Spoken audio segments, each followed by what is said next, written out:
G'day guys, Dan here from Blues Guitar Beginners again, and to be honest this is just a quick video just to help you out if you're learning blues specifically. So if you're a beginner, it can be hard to learn any subject really, and to be honest there's a lot of things that you would cover in every single genre no matter what if you're a beginner, like, you know, chords, doing individual parts. But for blues in particular, I'm just here to talk to you a little bit about how you can get a head start with the blues and how you can really seriously start understanding how blues players get their sound, okay?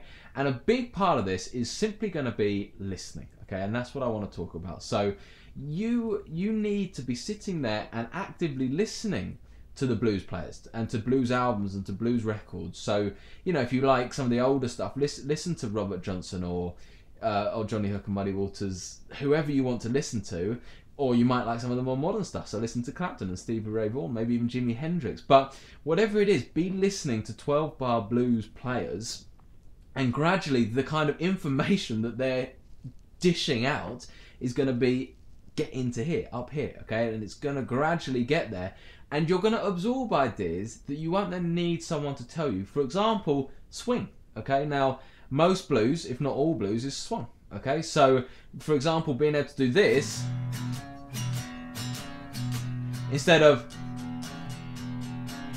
you know, which is straight and a little bit more kind of rock. You hear that from a more rock edge rather than the blues. And if you've listened to it, that's going to be your natural way. That's going to be what you're going to want to be able to play. You're going to be naturally swinging around, okay, when you're playing through these rhythms, okay? So there's a good start, okay? Equally, when you're trying to work out lead parts and you're looking through solos and sounds, if you've heard a lot of these sounds on a track and on a record, when they pop up, when we learn them, little alarm bells are going to go off, or little, you know, like pings are going to go off, and you're going to go, ah, this is what I need to learn. This is exactly what I need to learn. I've heard it. I've heard Stevie Ray Vaughan play that pentatonic solo before. I've heard Clapton do that.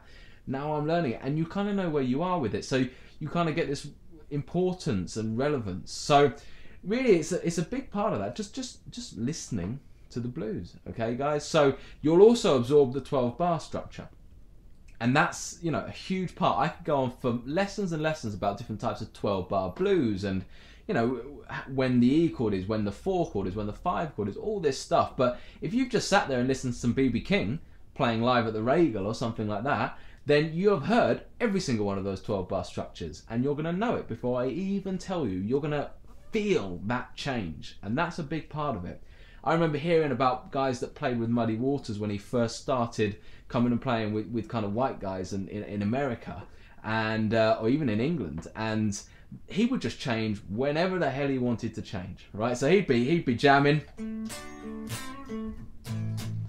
and you would just, as a backing band, you just have to feel when he was going to change and go with him, okay? And that's what the blues is all about, just like a feeling. It's in your soul, and you need to, as well as learning the technique and the theory and all the parts you'd learn in structured lessons, you need to listen, and that gives you a deeper understanding of it just by listening and enjoying the music, okay? So, sorry there's no playing today guys, but just a little tip. I think that might help some of you to really master, you know, some of the ideas you might be struggling with. So be listening guys, okay? I'll speak to you soon.